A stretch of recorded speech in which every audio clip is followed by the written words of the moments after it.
Price the lord. ಈ ದಿನದ ಬಲಪಡಿಸುವ ವಾಕ್ಯ ಮತ್ತಾಯನು ಬರೆದ ಸುವಾರ್ತೆ 6ನೇ ಅಧ್ಯಾಯ 12ನೇ ವಚನ. ನಮಗೆ ತಪ್ಪು ಮಾಡಿದವರನ್ನು ನಾವು ಕ್ಷಮಿಸಿದಂತೆ ನಮ್ಮ ತಪ್ಪುಗಳನ್ನು ಕ್ಷಮಿಸು. ಆಮೇನ್. ಪ್ರಿಯ ದೇವರ ಮಕ್ಕಳೇ, ಪ್ರತಿದಿನ ನಾವು ಪ್ರಾರ್ಥನೆ ಮಾಡುವ ವ್ಯಕ್ತಿಗಳಾಗಿದ್ದೇವೆ. ಹಲ್ಲೆಲೂಯಾ. ಇನ್ನು ಅನೇಕ ಸಭೆಗಳಲ್ಲಿ ಕೂಡ ಈ ಪರಲೋಕ ಪ್ರಾರ್ಥನೆಯನ್ನ ಹೇಳುವ ಅಭ್ಯಾಸ ಇದೆ. ಹಲ್ಲೆಲೂಯಾ. ಒಂದು ಬಾರಿ ಶಿಷ್ಯರು ಕೇಳ್ತಾರೆ, ಕರ್ತನೆ ಹೇಗೆ ಪ್ರಾರ್ಥನೆ ಮಾಡಬೇಕು ನಮಗೆ ಕಲಿಸು ಎಂಬುದಾಗಿ ಕೇಳ್ತಾರೆ. ಆಗ ಅವರು ಆ ರೀತಿಯಾಗಿ ಕೇಳಿಕೊಳ್ಳುವಾಗ ದೇವರು ಈ ಪರಲೋಕದ ಪ್ರಾರ್ಥನೆಯನ್ನು ಹೇಳಿಕೊಡ್ತಾರೆ. ಹಲ್ಲೆಲೂಯಾ.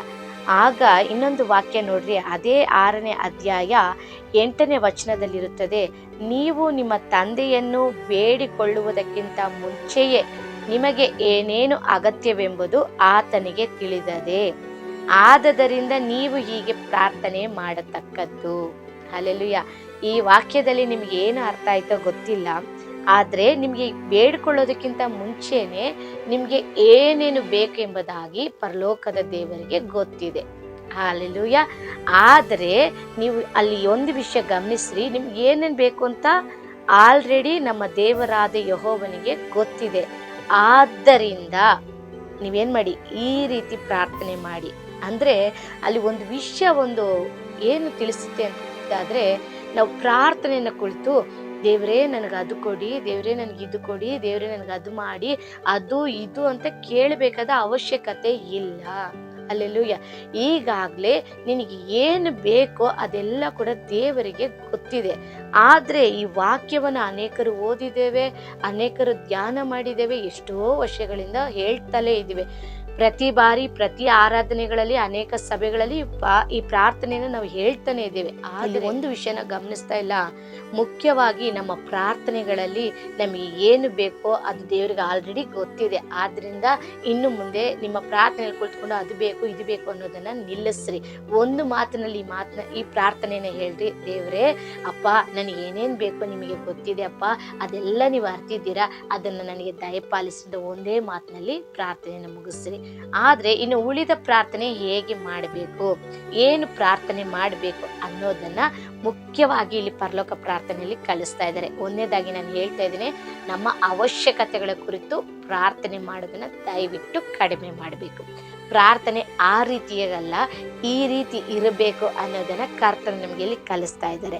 ನೀವು 10ನೇ ವಚನದಿಂದ ನೀವು ನೋಡೋದಾದ್ರೆ, ಅಲ್ಲಿ ಪರಲೋಕದ ತಂದೆಯೇ ಎಂಬುದಾಗಿ ಪ್ರಾರಂಭಿಸಿ, ಪರಿಶುದ್ಧವೆಂದು ನಿನ್ನ ನಾಮ ಎಣಿಸಲ್ಪಡಲಿ, ಪರಲೋಕದಲ್ಲಿ ನಿನ್ನ ಚಿತ್ತಪ್ರಾಯ ಹೇಗೆ ನಡೆಯುತ್ತದು ಭೂಲೋಕದಲ್ಲಿ ನೆರವೇರಲಿ, ನಮ್ಮ ಅನುದಿನ ಈ ಹೊತ್ತು ನಮಗೆ ಅನುಗ್ರಹಿಸು, ನಮಗೆ ತಪ್ಪು ಮಾಡಿದವನ್ನ ನಾವು ಕ್ಷಮಿಸಿದಂತೆ ನಮ್ಮ ತಪ್ಪುಗಳನ್ನ ಕ್ಷಮಿಸು, ಶೋಧನೆಗಳಿಗೆ ಸೇರದೆ ಕೇಡಿನಿಂದ ನಮ್ಮನ್ನು ತಪ್ಪಿಸು, ನೀವು ಜನರ ತಪ್ಪುಗಳನ್ನು ಕ್ಷಮಿಸಿದ ಪರಲೋಕದಲ್ಲಿ ನಿಮ್ಮ ತಂದೆ ತಪ್ಪುಗಳನ್ನು ಕ್ಷಮಿಸುವನು.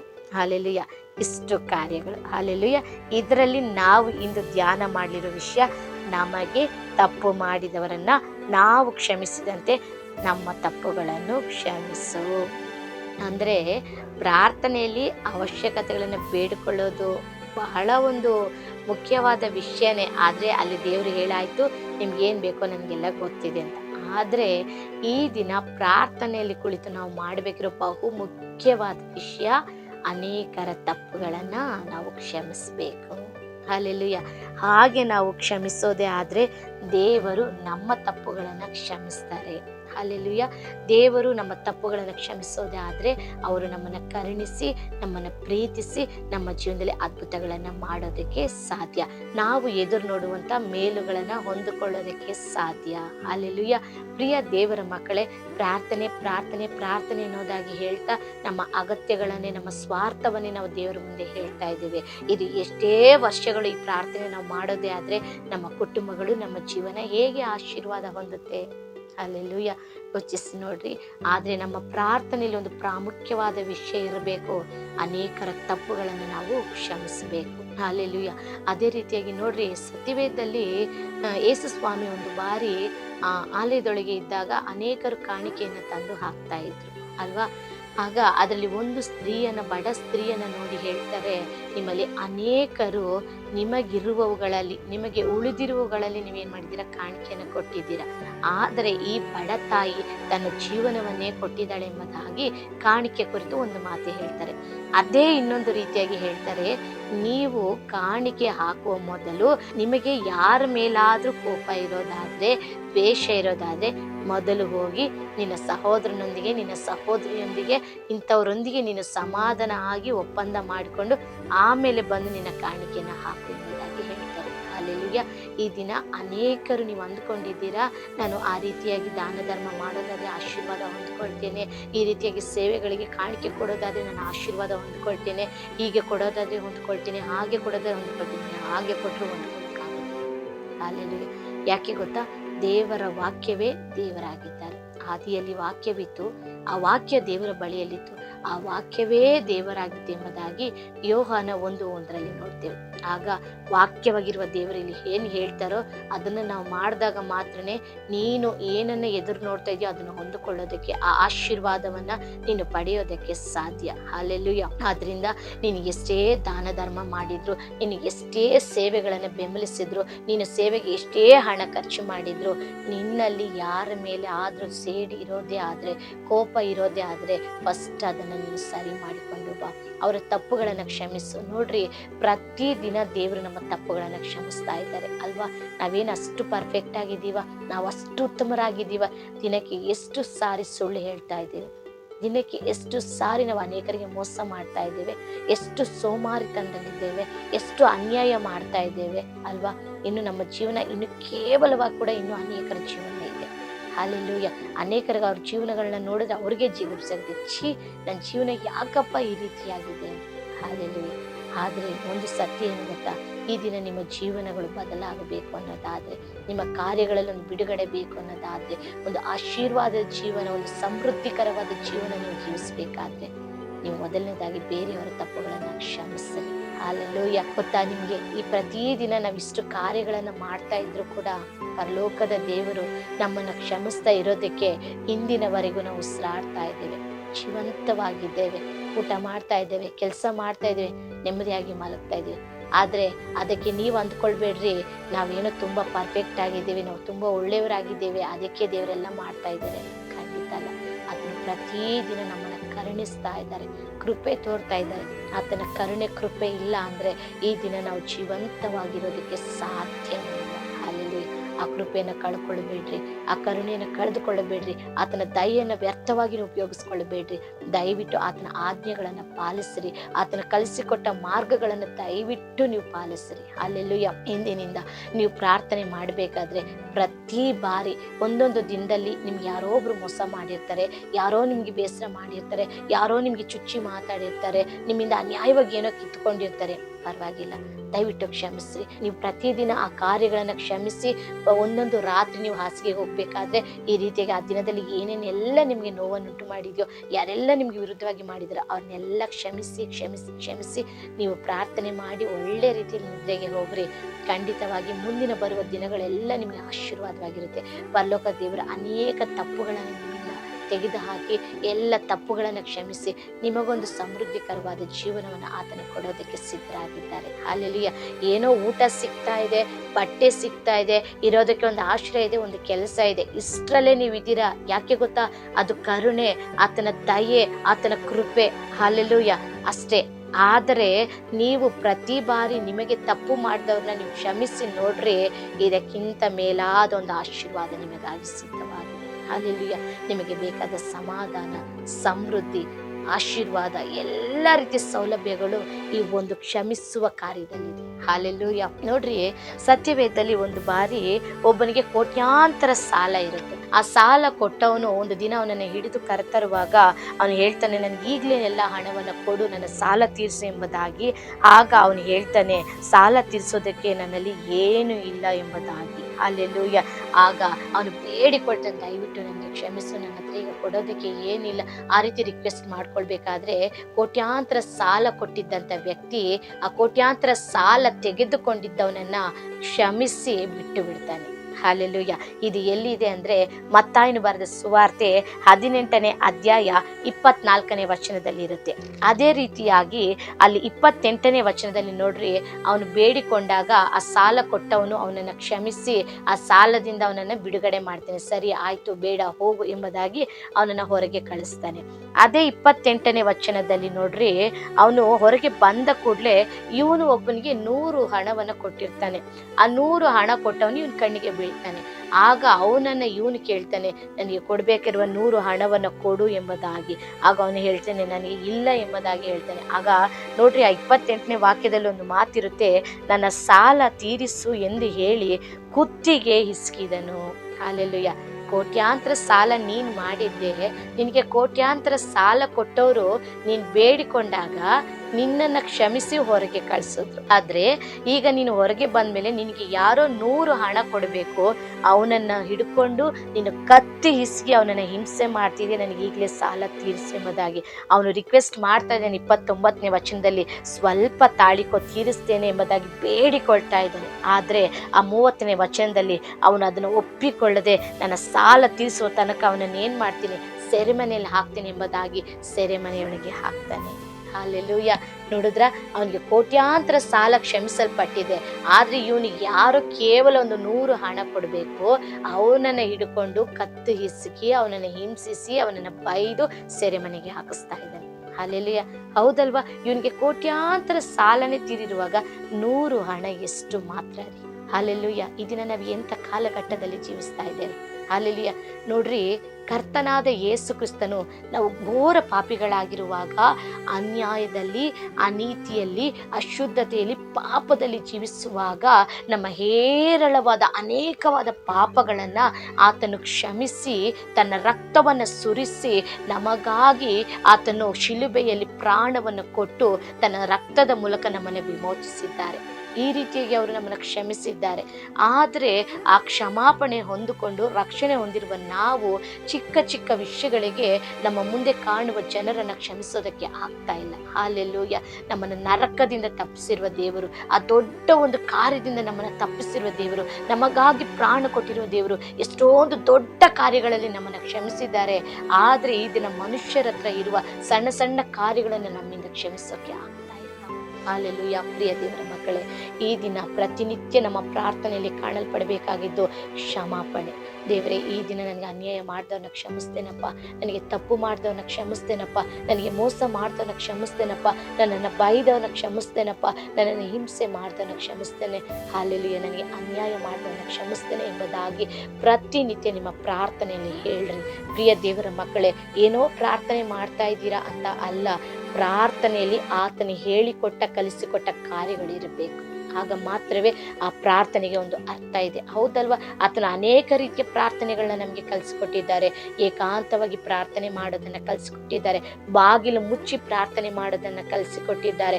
ಉಪವಾಸವಿದ್ದು ಪ್ರಾರ್ಥನೆ ಮಾಡೋದನ್ನ ಕಲಿಸಿಕೊಟ್ಟಿದ್ದಾರೆ. ಕಣ್ಣೀರಿನಿಂದ ಪ್ರಾರ್ಥಿಸೋದನ್ನ ಕಲಿಸಿಕೊಟ್ಟಿದ್ದಾರೆ. ಹಾಲೆಲೂಯ. ಗುಂಪಾಗಿ ಪ್ರಾರ್ಥನೆ ಮಾಡೋದನ್ನ ಕಲಿಸಿಕೊಟ್ಟಿದ್ದಾರೆ. ಒಬ್ಬರ ಭಾರವನ್ನು ಒಬ್ರು ಹೊತ್ತುಕೊಂಡು ಪ್ರಾರ್ಥಿಸೋದನ್ನ ಕಲಿಸಿಕೊಟ್ಟಿದ್ದಾರೆ. ಮುಂಚಾನೆಲೆ ಎದ್ದು ಪ್ರಾರ್ಥನೆ ಮಾಡೋದನ್ನ ಕಲಿಸಿಕೊಟ್ಟಿದ್ದಾರೆ. ನಾವು ಪೂರ್ಣ ರಾತ್ರಿ ಎದ್ದಿದ್ದು ಪ್ರಾರ್ಥನೆ ಮಾಡೋದನ್ನ ಕಲಿಸಿಕೊಟ್ಟಿದ್ದಾರೆ. ಇಷ್ಟೊಂದು ಪ್ರಾರ್ಥನೆಯನ್ನ ದೇವರು ನಮಗೆ ಕಲಿಸಿಕೊಟ್ಟಿದ್ದಾರೆ. ಅದೇ ರೀತಿ ಮತ್ತಾಯನು ಬರೆದ ಸುವಾರ್ತೆ 6ನೇ ಅಧ್ಯಾಯದಲ್ಲಿ ಕೂಡ ದೇವರು ನಮಗೊಂದು ಮಾತನ್ನು ಹೇಳ್ಕೊಡ್ತಾ ಇದ್ದಾರೆ. ನಾವು ಪ್ರಾರ್ಥನೆ ಮಾಡುವಾಗೆಲ್ಲ ಇತರರನ್ನ ಕ್ಷಮಿಸಬೇಕು. ನಮಗೆ ತಪ್ಪು ಮಾಡಿದವ್ರನ್ನ ನಾವು ಕ್ಷಮಿಸಬೇಕು. ನಿಶ್ಚಯವಾಗಿ ನಾನು ಅಂದ್ಕೊಳ್ತೀನಿ, ನೀವು ಈ ಎಲ್ಲ ದೇವರು ಕಲಿಸ್ಕೊಟ್ಟು ಒಂದೊಂದು ಪ್ರಾರ್ಥನೆಯನ್ನು ಕೂಡ ನೀವು ಮಾಡ್ತಾ ಇದ್ದೀರಾ.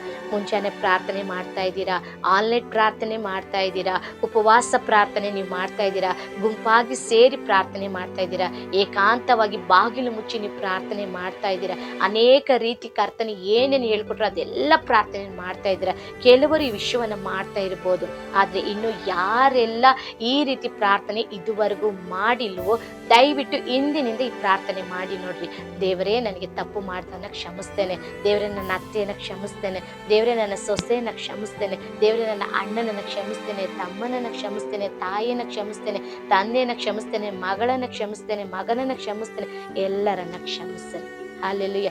ಆ ದಿನ ಕಿರಿಯ ಮಗನು ತಂದೆಯ ಆಸ್ತಿಯನ್ನೆಲ್ಲ ಕಿತ್ತುಕೊಂಡು ಹೋಗಿ ತನಗೆ ಬರಬೇಕಾದ ಪಾಲನ್ನ ತೆಗೆದುಕೊಂಡು ಹೋಗಿ ಅದನ್ನು ವ್ಯರ್ಥವಾಗಿ ಖರ್ಚು ಮಾಡಿ ಹಾಳು ಮಾಡಿ ಅವನು ತನ್ನ ತಪ್ಪು ತಿದ್ದುಕೊಂಡು ಹಿಂತಿರುಗಿ ಮಾನಸಾಂತರ ಹೊಂದಿ ಬರುವಾಗ ಆ ತಂದೆ ಅವನನ್ನು ಕ್ಷಮಿಸಿದ್ರು, ಅಪ್ಪಿಕೊಂಡ್ರು, ಅವನಿಗಾಗಿ ಒಂದು ದೊಡ್ಡ ಔತಣವನ್ನು ಸಿದ್ಧ ಮಾಡಿದ್ರು.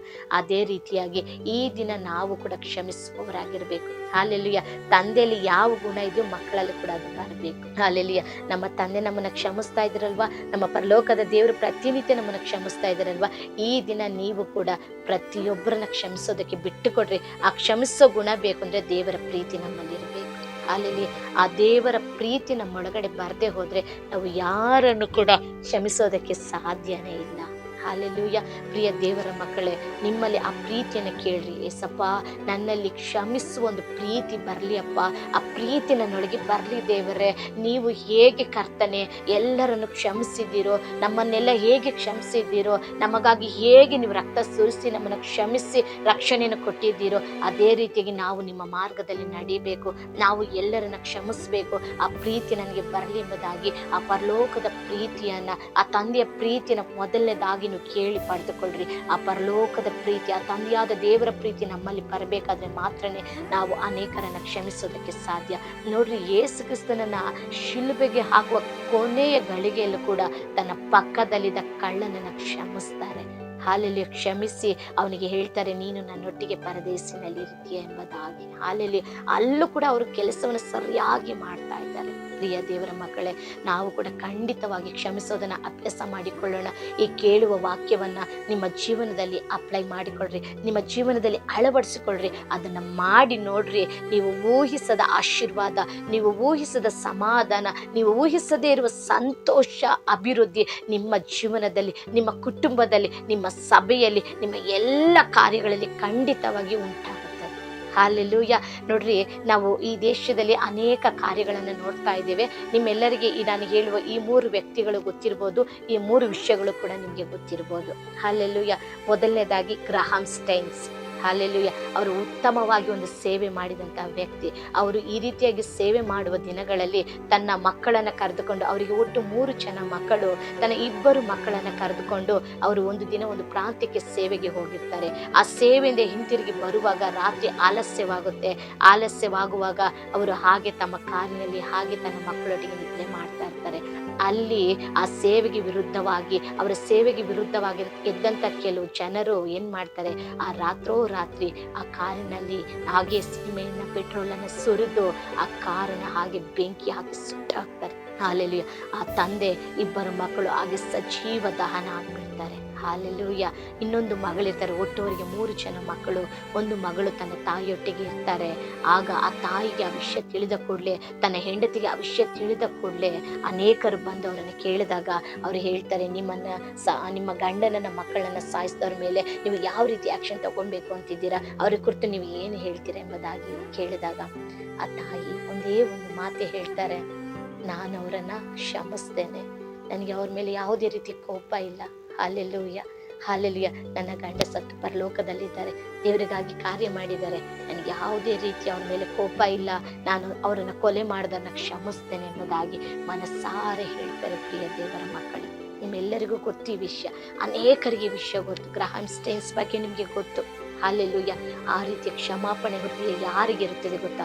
ದೇವರ ಪ್ರೀತಿ ಯಾರಲ್ಲಿ ತುಂಬಿರುತ್ತೋ ಆ ಪ್ರೀತಿ ಇರೋರು ಮಾತ್ರನೇ ಅನೇಕರನ್ನು ಕ್ಷಮಿಸೋಕೆ ಸಾಧ್ಯ. ಹಾಲೆಲೂಯ. ಅದೇ ರೀತಿ ಇನ್ನೊಂದು ವ್ಯಕ್ತಿ ಬಗ್ಗೆ ನಾನು ಹೇಳ್ತೇನೆ, ಚಾರ್ಲಿ ಕಿರ್ಕ್. ಹಾಲೆಲೂಯ. ಚಾರ್ಲಿ ಕ್ರಿಕ್ ಬಗ್ಗೆ ನಿಮಗೆ ಗೊತ್ತಾ? ಕಳೆದು ಹೋದ ದಿನಗಳಲ್ಲಿ ಅಮೆರಿಕದಲ್ಲಿ ಒಂದು ಒಳ್ಳೆ ಉತ್ತಮವಾದ ಸೇವೆ ಮಾಡುವಂಥ ವ್ಯಕ್ತಿ, ಯವನಸ್ಥರ ಮುಂದೆ ಬಲವಾಗಿ ಉಪಯೋಗಿಸಲ್ಪಡ್ತಿದ್ದ ಒಂದು ವ್ಯಕ್ತಿ. ಆತನನ್ನು ಒಬ್ಬರು ಶೂಟ್ ಮಾಡಿ ಆತನನ್ನು ಸಾಯಿಸ್ಬಿಡ್ತಾರೆ. ಹಾಲೆಲೂಯ. ಆತನ ಹೆಂಡತಿಗೆ ಇನ್ನೂ ಪ್ರಾಯ ಕಡಿಮೆ, ಅವರಿಗೊಂದು ಪುಟ್ಟ ಮಗು ಇದೆ. ಹಾಲೆಲೂಯ. ಆಗ ಅವರ ಹೆಂಡತಿ ಇದೇ ಮಾತನ್ನ ಹೇಳ್ತಾರೆ, ನನ್ನ ಗಂಡನನ್ನ ಸಾಯಿಸಿದವನ್ನ ನಾನು ಕ್ಷಮಿಸ್ತೇನೆ ಅಂತ. ಹಾಲೆಲೂಯ. ನೋಡಿದ್ರೆ ಈ ಪ್ರೀತಿ ಎಲ್ಲಿಂದ ಬರುತ್ತೆ, ಈ ಕ್ಷಮಿಸೋ ಗುಣ ಎಲ್ಲಿಂದ ಬರುತ್ತೆ ಅಂದ್ರೆ ದೇವರ ಪ್ರೀತಿ ಯಾರಲ್ಲಿ ಆವರಿಸಿಕೊಂಡಿರ್ತೋ ಅವರಲ್ಲಿ ಮಾತ್ರ ಬರೋದಕ್ಕೆ ಸಾಧ್ಯ. ಹಾಲೆಲೂಯ. 3 ಜನರ ಕುರಿತು ಹೇಳ್ತೀನಿ ಅಂತ ಹೇಳ್ದೆ. ಇನ್ನೊಂದು ವ್ಯಕ್ತಿ ಅವರ ಹೆಸರು ಪ್ರವೀಣ್ ಪಗಡಾಲ. ಆಂಧ್ರ ಪ್ರದೇಶದಲ್ಲಿ ಉತ್ತಮವಾಗಿ ಸೇವೆ ಮಾಡಿದಂಥ ಒಂದು ಸೇವಕರು. ಹಾಲೆಲೂಯ. ಅವರನ್ನು ಕೂಡ ಅದೇ ರೀತಿಯಾಗಿ ಅನ್ಯಾಯವಾಗಿ ಕೊಲೆ ಮಾಡಿ ಅವರ ಮೇಲೆ ಇಲ್ಲದೇ ಇರೋ ಎಲ್ಲ ಸುಳ್ಳು ಆರೋಪಗಳನ್ನು ಹೊರಿಸಿದ್ರು. ಅವರು ಕುಡಿದು ಮತ್ತರಾಗಿ ಆಕ್ಸಿಡೆಂಟ್ ಆಯಿತು, ಆ ರೀತಿ ಆಯಿತು, ಈ ರೀತಿ ಆಯಿತು, ಏನೇನೋ ಹೇಳಿದ್ರು, ಎಷ್ಟೋ ಸುಳ್ಳು ಆರೋಪಗಳು. ಹಾಲೆಲೂಯ. ಆದರೂ ಕೂಡ ಅವರ ಹೆಂಡತಿ ಬಳಿಯಲ್ಲಿ ಅನೇಕರು ಹೋಗಿ ವಿಚಾರಿಸುವಾಗ ಅವರ ಒಂದು ಶವವನ್ನ ಆ ಸಭೆಯಲ್ಲಿಟ್ಟಿರುವಾಗ ಅವರು ಒಂದು ಮಾತು ಹೇಳ್ತಾರೆ. ಅವರ ಹೆಂಡತಿ, ನನ್ನ ಗಂಡನನ್ನ ಸಾಯಿಸಿದವ್ರನ್ನ ನನ್ನ ಮನಸಾರೆ ಕ್ಷಮಿಸ್ತೇನೆ ಎಂಬುದಾಗಿ. ಹಾಲೆಲೂಯ. ಪ್ರಿಯ ದೇವರ ಮಕ್ಕಳೇ, ನೋಡ್ರಿ, ಇವ್ರುಗಳ ಮೂಲಕ ನಾವು ಏನು ಕಲಿಬೇಕಾಗಿದೆ ಅನ್ನೋದಾದ್ರೆ, ನಾವು ಕ್ಷಮಿಸೋದನ್ನ ಕಲಿಬೇಕಾಗಿದೆ. ಆ ಕ್ಷಮಿಸೋ ಗುಣ ಯಾವಾಗ ಬರುತ್ತೆ ಅಂದ್ರೆ, ದೇವರ ಪ್ರೀತಿ ನಮ್ಮಲ್ಲಿ ತುಂಬುವಾಗ. ಆ ದೇವರ ಪ್ರೀತಿ ನಿನ್ನಲ್ಲಿ ತುಂಬಬೇಕಾದ್ರೆ ನೀನು ಅವರನ್ನು ಅನುಸರಿಸಬೇಕು, ಅವರ ಹಾಗೆ ಜೀವಿಸಬೇಕು, ಅವರ ವಾಕ್ಯಗಳನ್ನು ಓದಬೇಕು, ಪ್ರಾರ್ಥನೆ ಮಾಡಬೇಕು, ಅವರು ಕಲಿಸಿಕೊಟ್ಟ ಹಾಗೆ ಪ್ರಾರ್ಥನೆ ಮಾಡಬೇಕು. ಹಲ್ಲೆಲೂಯ. ಖಂಡಿತವಾಗಿ ನನ್ನ ಕರ್ತನಲ್ಲಿ ನಂಬ್ತೇನೆ. ಪ್ರಿಯ ದೇವರ ಮಕ್ಕಳೇ, ನಿಮ್ಮಲ್ಲಿ ಇವತ್ತು ಏನೋ ಒಂದು ಆಶೀರ್ವಾದ ತಡೆಯಾಗಿದೆ. ಅನೇಕ ವರ್ಷದಿಂದ ನಿನಗೆ ಗರ್ಭಫಲ ಇಲ್ಲ, ಅನೇಕ ದಿನಗಳಿಂದ ನಿನಗೆ ಕೋರ್ಟ್ ಕೇಸ್ನಲ್ಲಿ ಜಯ ಸಿಗ್ತಾ ಇಲ್ಲ, ಅನೇಕ ದಿನಗಳಿಂದ ನಿನಗೆ ಕೈಕಾಲು ಬರ್ತಾ ಇಲ್ಲ ಎದ್ದು ನಡೆಯೋದಕ್ಕೆ, ಅನೇಕ ದಿನಗಳಿಂದ ಈ ಪರಿಸ್ಥಿತಿ ನಿನಗೆ ಬದಲಾಗ್ತಾ ಇಲ್ಲ, ಅನೇಕ ದಿನಗಳಿಂದ ಈ ಕಟ್ಟುಗಳಿಂದ ನೀನು ಕಟ್ಟಲ್ಪಟ್ಟಿದೀಯಾ. ಹಾಲೆಲೂಯ. ಈ ದಿನ ಒಂದು ಸಣ್ಣ ವಿಷಯ ಇದು ಏನೋ ನಿನಗೆ ತಡೆಯಾಗಿರ್ಬೋದು. ಒಂದು ಸಾರಿ ನೀನು ಯೋಚಿಸಿ ನೋಡಿ, ನಿನ್ನ ಜೀವನದಲ್ಲಿ ಯಾರನ್ನಾದ್ರೂ ಇನ್ನು ಕ್ಷಮಿಸ್ತೇ ಇದೆಯಾ? ಯಾರ ಮೇಲಾದ್ರೂ ಕೋಪ ಇಟ್ಕೊಂಡಿದ್ಯಾ? ಯಾರ ಮೇಲಾದ್ರೂ ಸೇಡಿನಿಂದ ಇದೆಯಾ? ದಯವಿಟ್ಟು ಕ್ಷಮಿಸ್ಬಿಡ್ರಿ. ಪರವಾಗಿಲ್ಲ ರೀ, ನಾವು ದೇವರ ಮಕ್ಕಳು. ಒಂದೇ ಒಂದು ಸಾರಿ ಕ್ಷಮಿಸ್ಬಿಡ್ರಿ. ಎಸಪ್ಪ, ಮನಸ್ಸಾರೆ ಈ ವ್ಯಕ್ತಿಯನ್ನು ಕ್ಷಮಿಸ್ತಾ ಇದ್ದೇನೆ, ಮನಸ್ಸಾರೆ ಕಾರ್ಯವನ್ನು ಕ್ಷಮಿಸ್ತಾ ಇದ್ದೇನೆ, ನಾನು ನಿನ್ನ ವಾಕ್ಯಕ್ಕೆ ವಿಧೇಯನಾಗ್ತಾ ಇದ್ದೇನೆ ದೇವರೇ, ನಿನ್ನ ವಾಕ್ಯಕ್ಕೆ ನಾನು ವಿಧೇಯನಾಗ್ತಾ ಇದ್ದೇನೆ, ಇವರನ್ನು ಮನಸ್ಸಾರೆ ಕ್ಷಮಿಸ್ತಾ ಇದ್ದೇನೆ ದೇವರೇ ಎಂಬುದಾಗಿ ನೀವು ಕ್ಷಮಿಸಿ ಪ್ರಾರ್ಥನೆ ಮಾಡಿ ನೋಡ್ರಿ. ಖಂಡಿತವಾಗಿ ದಿನಗಳು ಎಣಿಸುವಷ್ಟರೊಳಗೆ ನಿನ್ನ ಜೀವನದಲ್ಲಿ ಏನೇನು ತಡೆಯಾಗಿತ್ತೋ, ಯಾವ ಕಾರ್ಯಕ್ಕೆ ನೀನು ಎದುರು ನೋಡ್ತಾ ಇದ್ದೋ, ಯಾವ ಮೇಲುಗಳಿಗಾಗಿ ನೀನು ಕಠಿಣವಾಗಿ ಶ್ರಮೆ ಪಡ್ತಾ ಇದ್ದೋ, ಅದು ನಿನ್ನನ್ನು ಹುಡುಕಿ ಬರುತ್ತೆ. ಹಾಲೆಲೂಯ. ಖಂಡಿತವಾಗಿ ಮಾಡಿ ನೋಡ್ರಿ, ನೀವು ಅನೇಕರಿಗೆ ಅದ್ಭುತವಾದ ಸಾಕ್ಷ್ಯ ನಿಂತುಕೊಳ್ತೀರಾ. ಎಲ್ಲ ಮಹಿಮೆ ನನ್ನ ಕರ್ತನಿಗೆ ಸಲ್ಲಲಿ. ನಿಶ್ಚಯವಾಗಿ ಈ ವಾಕ್ಯ ನಿಮ್ಮೆಲ್ಲರಿಗೂ ಆಶೀರ್ವಾದವಾಗಿರುತ್ತದೆ ಎಂಬುದಾಗಿ ನನ್ನ ಕರ್ತನಲ್ಲಿ ನಂಬುತ್ತೇನೆ. ಅದೇ ರೀತಿಯಾಗಿ ನಿಮ್ಮಲ್ಲಿ ಒಂದು ಚಿಕ್ಕ ಮನವಿಯನ್ನು ಮಾಡಿಕೊಳ್ತೇನೆ. ಪ್ರತಿನಿತ್ಯ ಅನೇಕರು ಈ ವಿಡಿಯೋಗಳನ್ನು ನೋಡ್ತಾ ಇದ್ದೀರಾ, ಇನ್ನು ಅನೇಕರು ಸಬ್ಸ್ಕ್ರೈಬ್ ಮಾಡಿಕೊಳ್ತಾ ಇದ್ದೀರಾ. ದಯವಿಟ್ಟು ಸಬ್ಸ್ಕ್ರೈಬ್ ಮಾಡಿಕೊಳ್ಳ್ರಿ, ಅನೇಕರಿಗೆ ಶೇರ್ ಮಾಡಿರಿ, ಲೈಕ್ ಮಾಡಿರಿ. ನಿಮ್ಮ ವೈಯಕ್ತಿಕ ಪ್ರಾರ್ಥನೆಗಳಲ್ಲಿ ಈ ಸೇವೆಯನ್ನು ನೆನಪಿಸಿಕೊಳ್ಳ್ರಿ. ಬರುವ ದಿನಗಳಲ್ಲಿ ಈ ಸೇವೆ ಇನ್ನು ಅನೇಕರಿಗೆ ಹೋಗಿ ತಲುಪಲಿ, ಈ ವಾಕ್ಯಗಳು ಇನ್ನು ಅನೇಕರಿಗೆ ಪ್ರಯೋಜನಕರವಾಗಿರಲಿ. ಖಂಡಿತವಾಗಿ ದೇವರು ನಿಮ್ಮ ಪ್ರಾರ್ಥನೆಗಳ ಮೂಲಕ ಆ ರೀತಿ ಮಾಡ್ತೇನೆ ಎಂಬುದಾಗಿ ನನ್ನ ಕರ್ತನಲ್ಲಿ ನಂಬುತ್ತೇನೆ. ಎಲ್ಲ ಮಹಿಮೆ ನನ್ನ ಕರ್ತನಾದ ಯೇಸುವಿಗೆ ಸಲ್ಲಲಿ. Praise the Lord. God bless you.